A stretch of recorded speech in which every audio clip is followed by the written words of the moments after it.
All right, we are live, ladies and gentlemen. I hope that you guys can hear me. I'm currently on the road, but I had to make this video because Elon Musk and Doge Department, before they're even in office, are stopping a CR bill. Elon Musk is legitimately like, you won't believe what he just did, ladies and gentlemen. So, by the way, there's a CR bill that is 1,500 pages, 110 billion plus dollars. And continued resolution bill meant to avert government shutdown. Shut it down. That's what Elon Musk is saying. Shut it down. Vivek Ramaswamy, shut it down. Trump, shut it down until Trump gets in office. A pay increase. This is what the bill includes. A pay increase. I'm hoping you guys can hear me. Hope you guys can hear me good here. This is what the bill includes. A pay increase for members of Congress from $174,000 to $243,000 per year. A new football stadium in D.C. 72 pages of pandemic preparedness and a response policy. Another one, renewal of Global Engagement Center, which is currently being sued for censorship. There's a lot more. They got sources for this as well. This is getting pretty crazy. I want to play this video because Elon Musk is not playing around. Watch what he does here. Make sure to smash the like button, ladies and gentlemen. Here we go. We're told right now in the past 30 or 40 minutes here that they might try to pull this interim spending bill off the floor and maybe just go with a clean bill. Unclear what that means for disaster assistance. Here's what happened. A post on X by Elon Musk sent shockwaves through the Capitol. House Republicans were trying to see if they have enough votes to pass the spending bill in the next hour or two. Musk posted that anyone who votes yes should lose their office in 2 years, and lawmakers are scrambling. Elon Musk tweets are going extremely viral. This is why this video is important. I need you guys to smash the like button and share this video, because a government shutdown, it's supposed to be averted with a continued resolution that's supposed to be fair to the American people. This is not fair to the American people. This is nothing to do with the American people. And what's crazy is that what's crazy about this, guys, is Mike Johnson's supposed to be here in Arizona. I'm here for the Turning Point USA event. It's called America Fest. Tucker Carlson's going to be here. Donald Trump will be speaking on the final night, but Speaker Johnson will be here. Vivek Ramaswamy, I'm not sure if he's going to be here or not, but Speaker Johnson is going to be here. How awkward is that Speaker Johnson is going to be here speaking at America Fest to Americans? Meanwhile, he's trying to get this resolution bill through, which has, once again, betraying the American people. Again, we've dealt with this before. We're dealing with it again. I think it's pretty crazy, but let's keep listening.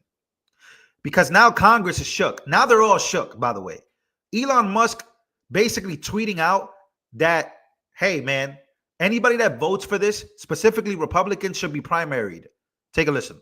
Tweets from Musk and others, has that complicated this?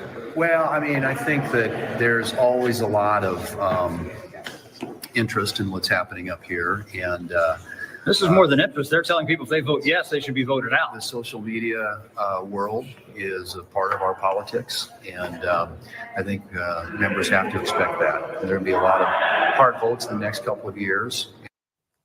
A member of the House Republican leadership told Fox that Musk is not helping. The lawmaker added that Musk has bigger fish to fry than picking a fight with House Republicans. One source said the bill is now bleeding support from the GOP. When asked how many Democrats the GOP needs to pass the bill, a senior aide replied, quote, a lot. Lawmakers who had hurricanes devastate their districts are torn. The fact is that, look, this is a sandwich. I don't know how else to say that. We're being forced into this position. They could have done a standalone. They did this because they knew that it would put members in this position to support it. We're damned if we do. We're damned if we don't. Now, the bill has about $100 billion in disaster relief, nearly $30 billion to restock FEMA's coffers, and there are lots of health care provisions, jamming everything together. Nearly $30 billion in FEMA funding. $10 billion in economic assistance for farmers. Let's see, what else? 500 pages, transfers. So there should $10 billion, $30 billion go to FEMA? Together in one bill means some Republicans will not support Mike Johnson for Speaker in January. Have any other of your colleagues said that they're not voting for Johnson? Any expressed? Yeah, I've talked to a few, who don't seem like they're going to vote for him. You have to ask them. I'm not going to betray anybody's position. Will you just vote president, or will you vote someone else's? I'll vote for somebody else. Speaker Mike Johnson might be done, and he's supposed to be speaking here in the next few days. Here's what Elon Musk says on Twitter. Elon Musk on X says, no bills should be passed until Donald J. Trump is in office. What do you think about that? Until Donald J. Trump is in office. Here's another crazy one that Elon Musk posted. Just in 1,547 pages, the CR resolution would allow for Congress to block an investigation into January 6th committee. As a January 6th prisoner, I find it appalling that they put me in solitary confinement, and now they are trying to give themselves immunity for their own J6 crimes. Again, ladies and gentlemen, there's a lot more to this than people understand. Once again, the bill they're trying to pass right now would prevent the investigation of their wrongdoing. What is their wrongdoing? Well, the wrongdoing is what we've been finding out for the last few days. This is why this video is important. DOJ Rep. Schiff and Swalwell leaked classified documents when it comes to J6, when it comes to the FBI, when it comes to everything. If they get in, if this bill goes through and it passes, it'll give a whole bunch of people immunity. It will help too many people. Take a listen to Vivek Ramaswamy and what he says here. Congress is about to pass a bill that blows away your taxpayer money, but they made it over 1,500 pages long so you wouldn't read it. I did you a favor. I read it for you. It's supposed to be about keeping government operations open and providing disaster relief aid to hurricane victims, which I'm sympathetic to. But if you read the bill carefully, it contains pay raises for members of Congress, and I'm not making this up, an expansion of their federal health benefits. It contains all kinds of special interests and pork funding, including opening up a new stadium in Washington, D.C. It renews the Global Engagement Center, which is a key node of the censorship industrial complex. And the worst part is, they didn't want you to know about any of it, and that's why they made this a last-minute jam job. The reason I'm co-heading DOGE is I think we need outsiders to bring actual accountability to Washington, D.C. So feel free to call your congressman and let him know how you feel about it. Wow. This bill should not pass. Here is more from Elon Musk, because now Elon Musk is going at it with the Speaker of the House, Mike Johnson. Now, once again, Speaker of the House, Mike Johnson, is due for another election in Congress, right? We'll see what happens with him. But this is a guy, once again, I'm going to share this with you. This is a guy who acts as if he's your friend, as if he's your mate, right? But bunch of pictures, right? Shows up to every event. He's going to show up this weekend to AmFest. Here's him and Vivek. Here's him and Trump with Elon. Again, it's getting pretty frisky out there in politics. It's getting pretty crazy. Keep listening. The can down to the middle of March. So Donald Trump will be installed as president, and then he'll be able to get a running start before they have another big argument over the spending in Congress. Mr. Speaker, who was with us a little while ago, he's in trouble with a bunch of Republicans who he needs to have vote for him when he comes up for the speaker race. He was with us a little while ago. We talked to him about a tweet that Elon Musk posted just a little while ago. He's the one guy who could actually, out of his pocket, fund a lot of the stuff. Elon says this bill shall not pass. And the speaker then reacted live on Fox and Friends with this. Elon and Vivek and I are on a text chain together. And I was explaining to them the background of this. And Vivek and I talked last night about almost midnight. And he said, look, I get it. He said, we understand you're in an impossible position. Everybody knows that. Remember, guys, we still have just a razor thin margin of Republicans. So any bill has to have Democrat votes. They understand the situation. They said, it's not directed to you, Mr. Speaker, but we don't like the spending. I said, guess what, fellas? I don't either. We got to get this done because here's the key. By doing this, we are clearing the decks and we are setting up. What a liar. Up for Trump to come in roaring back with the America First agenda. That's what we're going to run with gusto beginning January 3rd when we start the new Congress, when Republicans, again, are in control. And all of our fiscal conservative friends, I'm one of them, will be able to finally do the things that we've been wanting to do for the last couple of years. The problem is, Brian, is, people keep saying, Mike, and the speaker even alluded to it, my conservative friends. That's normally the debate with the Freedom Caucus. It's like they're being pushed back. But it's not just the conservative parts of the caucus that's doing it. It's the moderates as well. I don't think I've witnessed a point when there was a CR or a resolution put on the floor where both the moderates and the conservative both agree. The only thing, Lawrence, I would say it's easier to sit on the sideline than when you finally realize, just sit down, roll your sleeves up, and say, I just wonder why they can't start working on this in September. Yes. Now, but I think part of it is So almost 1,600 pages, and you get 3 days to read it, and you got to vote on it. I mean, here's Marjorie Taylor Greene. Well, it's really turning into, it's not a CR, which is a continuation of the budget. It's turning into an omnibus is what it sounds like to me, where they're packing in, everybody's packing in what they want here and there, and using the pressure and the situation of the government shutdown. Of course, tragically, farmers are being dangled.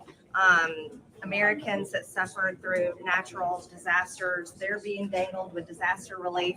And I think that's incredibly unfair.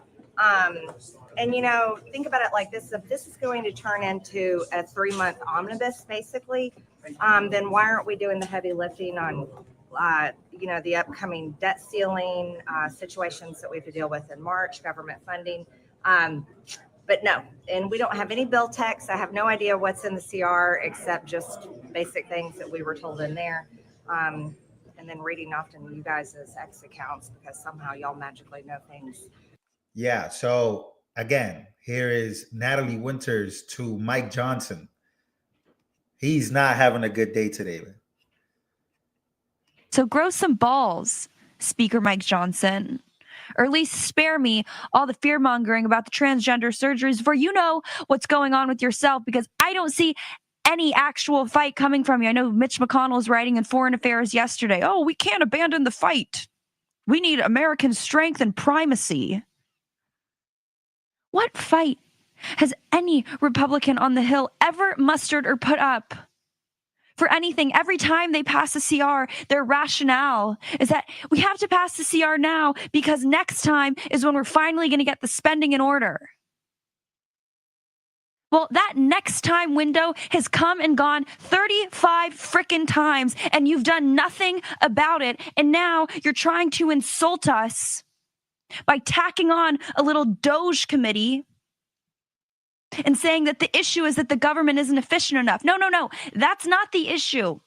The government is wholly efficient in destroying the lives of people who it hates, like Stephen K. Bannon and the January 6th prisoners and Catholics and people who want to pray outside abortion clinics. They're plenty efficient on that matrix. They got that 10 out of 10. I'll give them that. Very efficient. The issue is that the status quo sucks and screws over the American people. And that's what they're trying to do right now. And they're giving a golden ticket and a free handout to a regime that's trying to destroy this country in the final remaining weeks of their illegitimate regime. Literally. And they're trying to get immunity from being prosecuted for what they have done. Again, if you go read the bill, I've read a lot of it on my flight. It was a lot to uncover, but still, you would find so many new things. Again, you have 3 days to do this before things start to get out of hand. But once again, we got FEMA receiving $30 billion. We got $100 billion for disaster relief. Once again, it's just a billion here, billions there, 30 billion here, 40 billion there. Where are the flying cars? What's happening? Like, where are the flying cars? Where are the nice buildings? Where's the end of homelessness? Like, I'm just thinking of all the things that we should have in this country, but we don't. And these people want a new stadium. They want pay raises. They want all these things. And the guy with the biggest cojones is a billionaire by the name of Elon Musk that is legitimately responsible for building SpaceX, Tesla, PayPal, a whole bunch of different companies. This is the guy with the most balls, him and Trump. So again, all of these things happening right before Trump gets into office, so that way they can, you know, exclude themselves from being prosecuted or being held accountable. It's just a lot going on in this country. It really is. We got Speaker Mike Johnson not growing any cojones or any balls. He's going to be here this weekend. I wonder what that's going to look like. I wonder if the people are going to boo him because, again, people got to start speaking up. People just got to start. Go read the bill yourself. I'm telling you, the bill's out there. Go read it. Read the details. It's pretty insane. Make sure to smash the like button, ladies and gentlemen. I'm currently in Arizona. I will be going live again in a bit. I'm going to take a little break and then regroup so that way I can give you guys another big live stream. We got to talk about AOC. AOC retweeted Donald Trump. AOC just lost a huge, basically, subcommittee race where she should have won, but her party. We got a lot to talk about when it comes to AOC, Trump, and Nancy Pelosi. But yeah, make sure to smash the like button, ladies and gentlemen. I hope you guys enjoyed this version of the news. See you guys on the next one.